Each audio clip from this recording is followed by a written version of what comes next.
This first full week of December ends on a somber note at the Capitol as friends and colleagues and community members gather to remember State Senator Faith Winter, who died in a car accident the night before Thanksgiving. And with that sorrow still present, we also turn to a number of pressing issues, including the mixed signals we are seeing on energy and the environment. Let's begin with this week's Colorado Inside Out.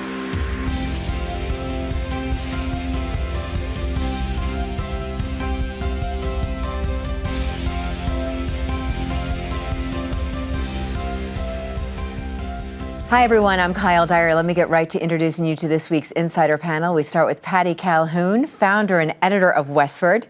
Penfield Tate, Denver attorney and community leader who served in both the Senate and the House of the Colorado Legislature. Ed C. Lover, VP of Strategic Initiatives and editor of the Sum and Substance at the Colorado Chamber of Commerce. And Chris Rourke, consultant with Rourke Media. Colorado State Senator Faith Winter is the first lawmaker to die in office since the passing of House Minority Leader Hugh McKean in 2022. That was difficult for the colleagues back then in the legislature, and this week we have seen a similar outpouring of support for Senator Winter, her family, and those who worked with her, as well as the governor ordering the flags to fly at half-staff.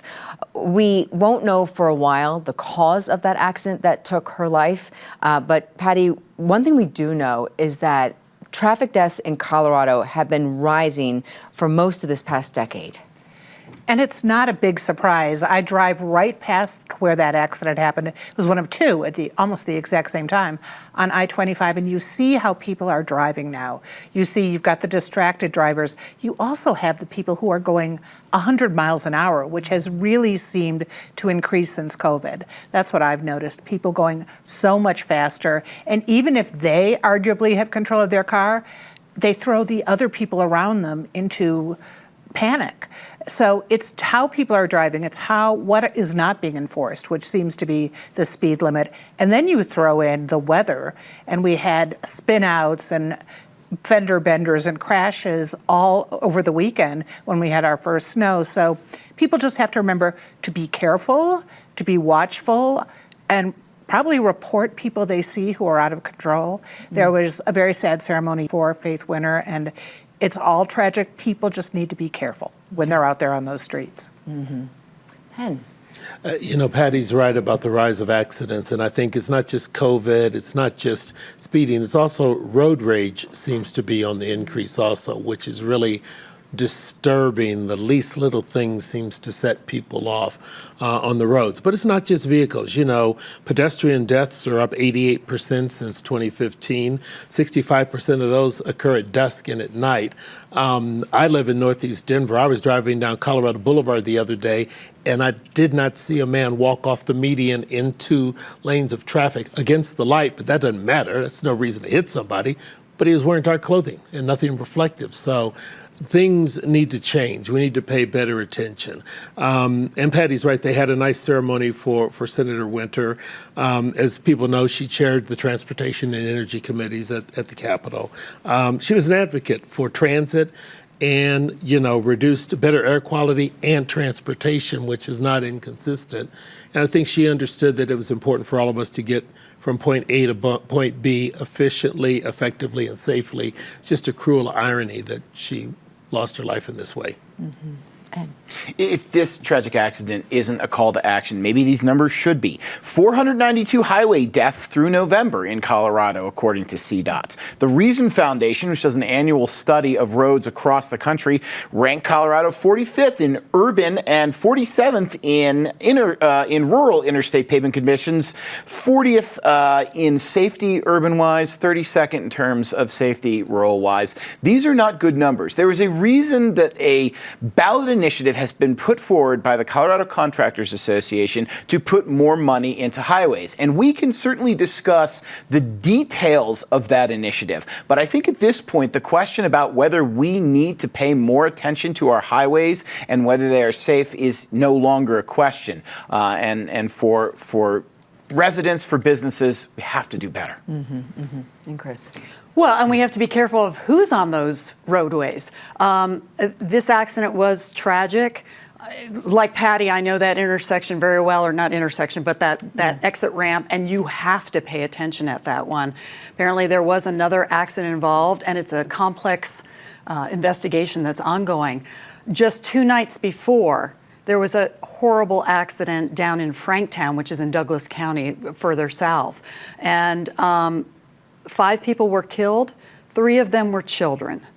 And they found out that the driver that started the whole chain reaction reportedly stole a car in Aurora, was driving and went off the road, came back on the road, hit another car, which led to this tragedy.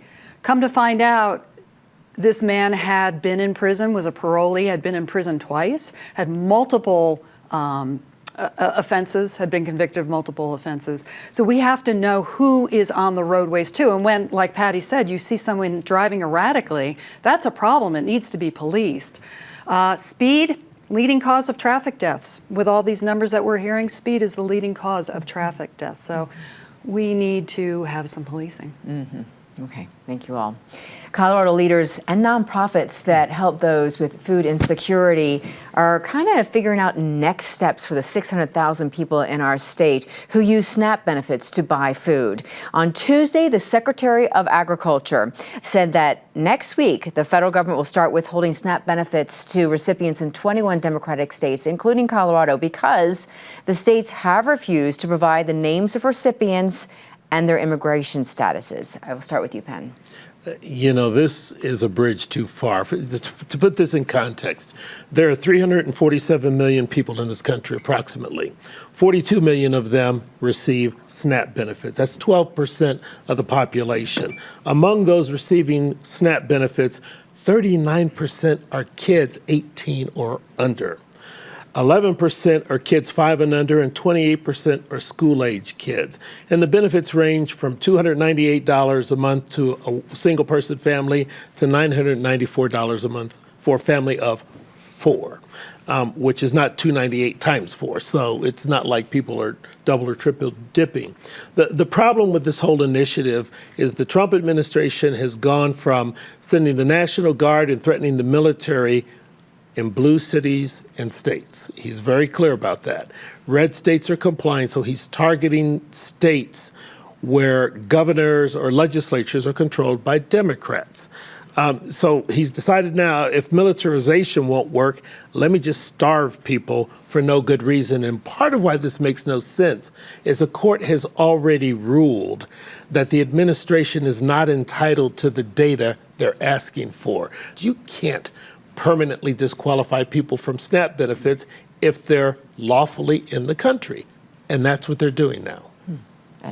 So I want to take a little different angle on SNAP here, because we're going to be talking about this in the state legislative level very soon. Representative Lisa Foray explained to me for a story that I wrote this week that she's going to introduce a bill that would require companies of at least 1,000 Colorado workers who have part-time workers specifically, who are on SNAP or Medicaid benefits, to start paying into those programs for those workers.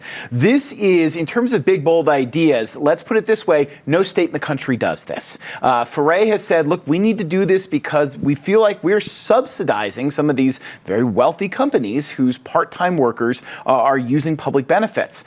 These companies and an organization that represents them here in Colorado, the Colorado Retail Council, has said, this is not a good idea. One, you're blaming these companies for the problems we have in Medicaid, which are much more due to increases in spending, increases in the services that go out through Medicaid. And secondly, some people want to be part-time workers. In fact, they want to be part-time workers specifically because they need to be on Medicaid to treat their kids' complex medical conditions they can't otherwise find health insurance for.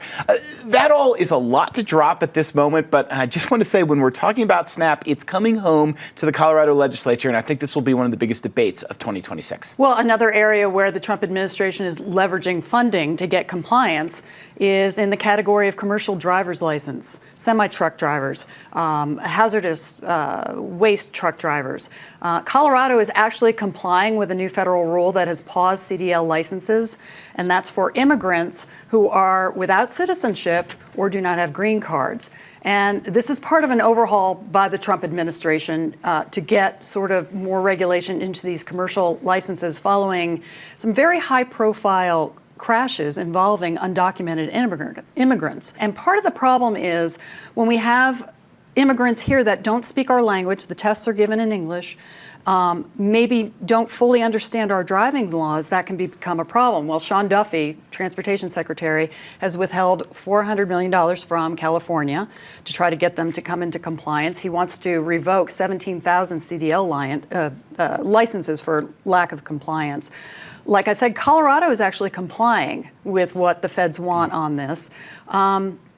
I have heard the argument that this is only a very small population of drivers that are undocumented immigrants.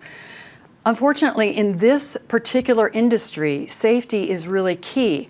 And what we have in these kinds of industries where safety is really the pinnacle of making sure the industry operates properly is you can have low frequency but high impact incidents. And so if they can crack down on those, the impact is even greater in saving lives. To return to SNAP, we got such an education in really, as Penn detailed, the people who really rely on SNAP. It's not like they're going to Frasca and having a great big dinner on SNAP benefits. These are really minimal amounts. They need them badly, most of the people, their kids, their families who, as Ed pointed out, people who might not be able to work full-time because they have to take care of their kids, they have to pay other bills. We've just gotten over the shutdown and kind of gotten SNAP back again.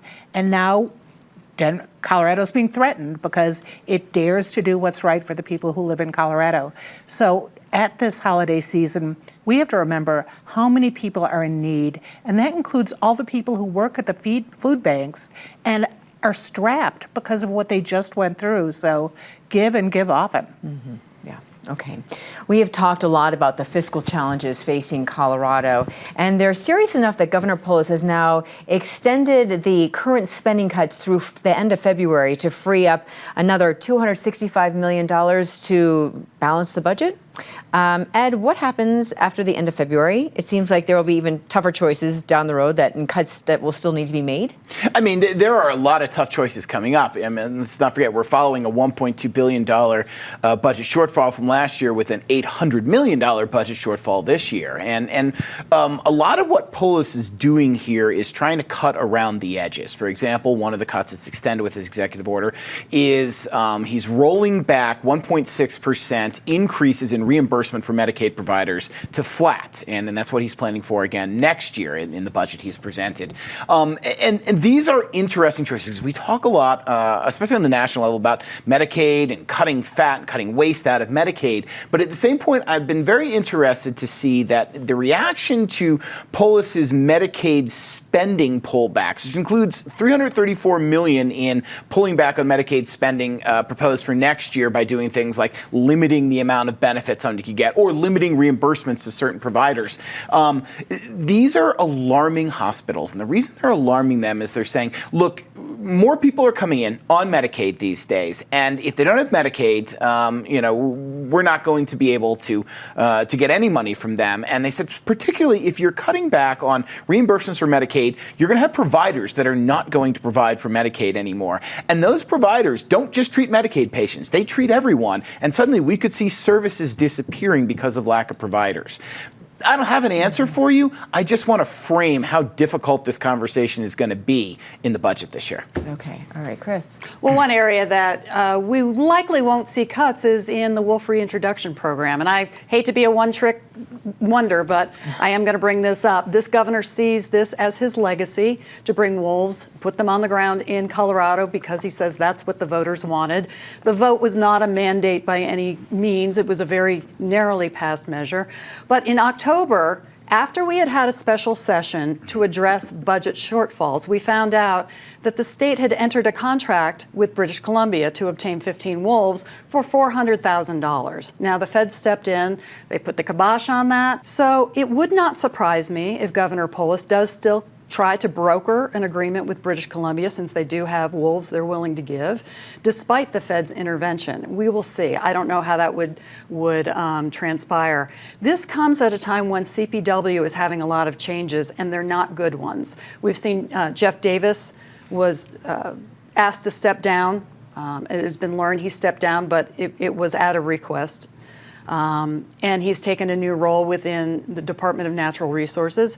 And then yesterday, it is rumored and I believe confirmed that one of the Colorado Parks and Wildlife commissioners, Murphy Robinson, is stepping down. And he is somebody who has pushed back on wolf reintroduction, has asked thoughtful questions, and that leaves his seat open for another governor appointment, and it probably will be one that favors wolf reintroduction. So really concerned. I think in 2026, we are going to see this governor double down on wildlife issues, not just wolves, but other species that is believed, such as prairie dogs, that they believe require protection. Well, prairie dogs have gotten protection for a long time, but I'm going to leave them alone for now. It is interesting. I thought we were under a state freeze. There weren't supposed to be any new jobs. Right. And here's a new job created for Jeff Davis, who was ordered basically to leave, and they created this job for him. But no matter how you, what? I was trying to be nice. I know. No matter how you feel about the wolf introduction program, no one is crying wolf about the budget problems. There is no question. It is going to be so difficult at the legislature this year. And Pinnacle, which was kind of like the big solution, doesn't look like it's going to be the solution anymore. Certainly, these Medicaid cuts are so challenging, especially for rural hospitals. Yeah. It's not like they are doing boutique medical treatment. They are dealing with people who have no options out there. There's so few places to go. And with more people unable to afford health care of any kind, given what's going on right now as people try to find providers, there will be more people trying to go to hospitals, to the emergency rooms for care. So it's tough. And Penn. Yeah, I think healthcare is probably the most difficult aspect of this budget problem, because the reality is we all get sick, we all get injured, and no one's going to go untreated. They're going to go somewhere. The question is, how do you compensate the providers? Colorado has historically had a problem where we don't have enough doctors and or nurses to cover our entire geography, just because of the challenges of distances and population density and everything. This just makes a bad situation even worse. Ed said 850 million was the whole. I was told yesterday it was $1 billion. What's 250 million among friends? Friends, somewhere yeah. It's not good. And the federal act, the big bill, cost the state about $700 million. So one thing that we as Coloradans ought to realize is not just the governor and the legislature who have made mistakes. There are other factors impacting the budget. The governor's done some temporary things. Most of them cannot last because a governor's ability to affect spending is limited. It has to be done in law by the legislature. And so it's going to be interesting to see what the trade-offs are. There's a lot of bills that are going to get introduced that are going to be killed in the first committee because there's no money. Yeah, okay. There is a lot of mixed messaging going on when it comes to energy and also the environment. The Colorado Public Utilities Commission finalized a plan to move home heating away from natural gas and toward electricity, a major step in Colorado's push to cut emissions. Meanwhile, the National Renewable Energy Lab in Golden was renamed this week the National Laboratory of the Rockies, with federal officials saying that the word renewable is outdated. And all of this is happening in a state where the governor is still really pushing hard to transition to 100% renewable energy by 2040. Chris.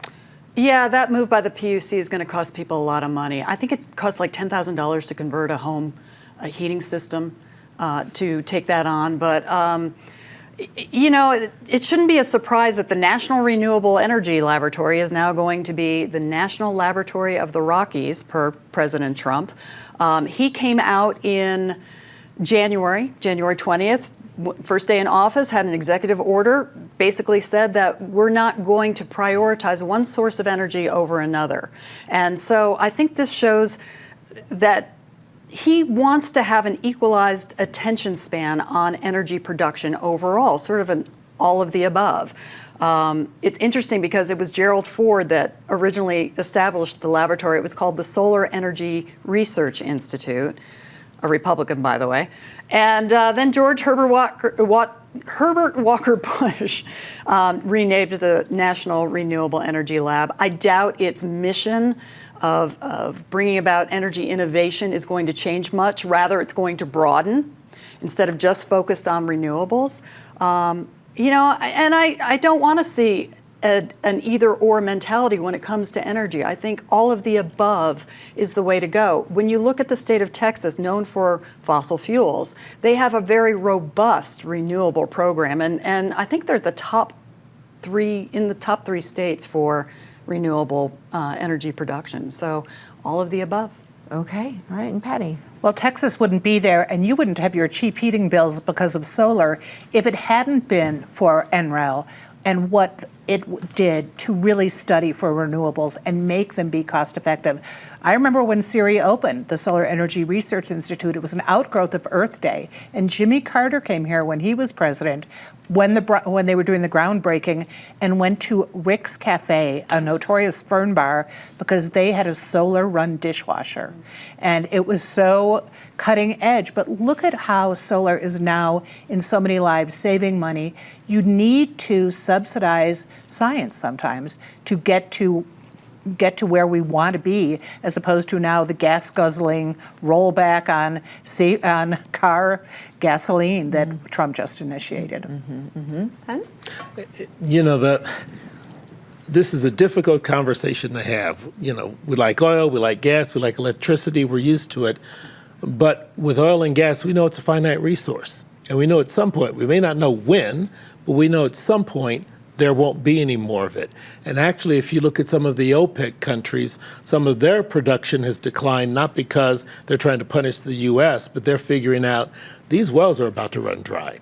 And so I think, to Chris's point, I think it's important that Republican presidents in the past have focused on solar and renewable because the end point is unavoidable and it's obvious. We've got to have alternatives to fossil fuels. Changing the name of NREL isn't going to make any difference. I think it will affect the mission. I think people will be frightened to be as innovative and look at some alternatives as they otherwise would. But we need to come to grips with this. I think we'll see whether a rose by any other name still smells as sweet. Okay, all right. And Ed? I mean, I'll be quick. I mean, I want to go back and say, I think we still do need to talk about the all of the above approach. At a time when Colorado has become one of the most expensive states in the country to live and work in, the fact is our energy costs hit businesses, they hit officials, and we need to find a way to make sure everybody can afford their energy costs. That should literally involve all of the above, regardless of whether we call it NREL or NLOR or NOAA or whatever we want to call that center. And I hope that this discussion, this fight about its name doesn't distract from the purpose of, hey, let's actually work together and see if we can get back to this. How do we get energy most efficiently, most cheaply to people? Okay, all right. Let's go throughout the table now and talk about some of the highs and the lows that we have experienced this week. I'll start with Patty on a low note. Long-running low note, we're back to Tina Peters. Her lawyers want her to be released on bond because her mother's sick. Meanwhile, Trump has joined the chorus, calling Polis a lightweight for not releasing her. And I love the rumors about threats to just go break her out of Colorado prison. All right, Penn? My low is, first, a shout out to one of our usual panelists here, Eric Sonderman, for something he posted recently. It's a quote by conservative columnist George Will. Quote, Defense Secretary Pete Hegseth seems to be a war criminal without a war. An interesting achievement. End quote. Okay. Saw that. All right. European leaders have come out and say they don't trust that Vladimir Putin really wants to achieve peace. Really? Well, guess what? I hope American leaders are paying attention and have the same skepticism. Yeah, okay. Shocking.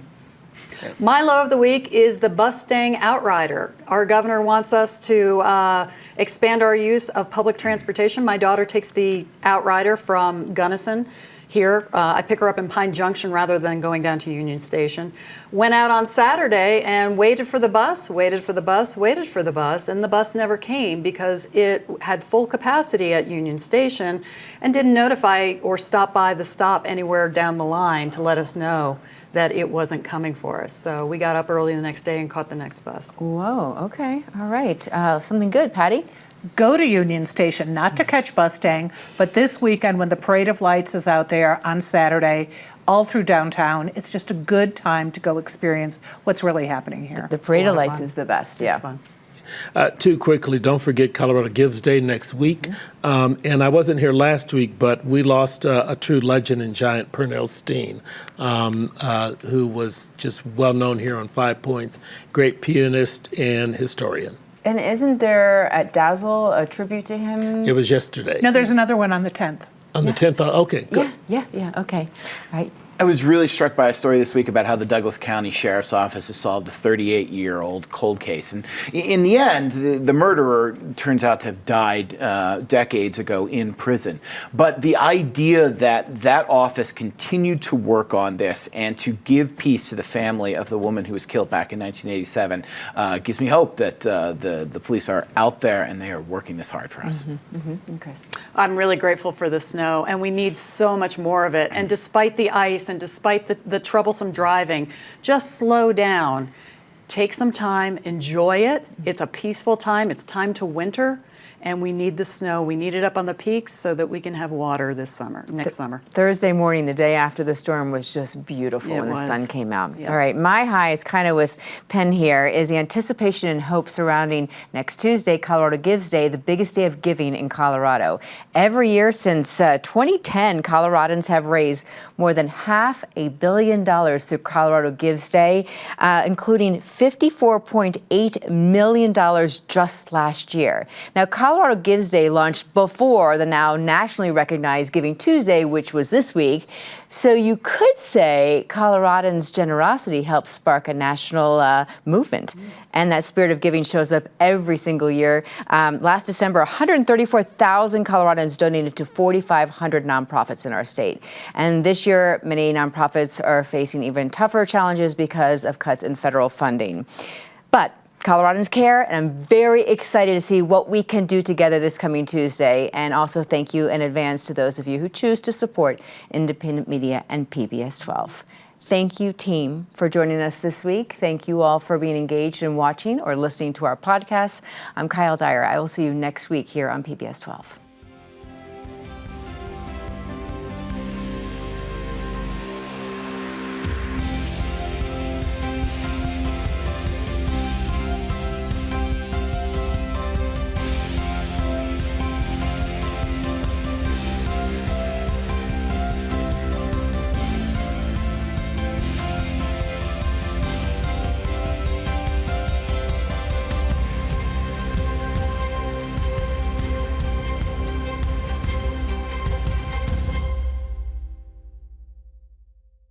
PBS 12 believes in the power of original, local programming. Help us bring more shows, like the one you just watched, by donating at pbs12.org/program support today.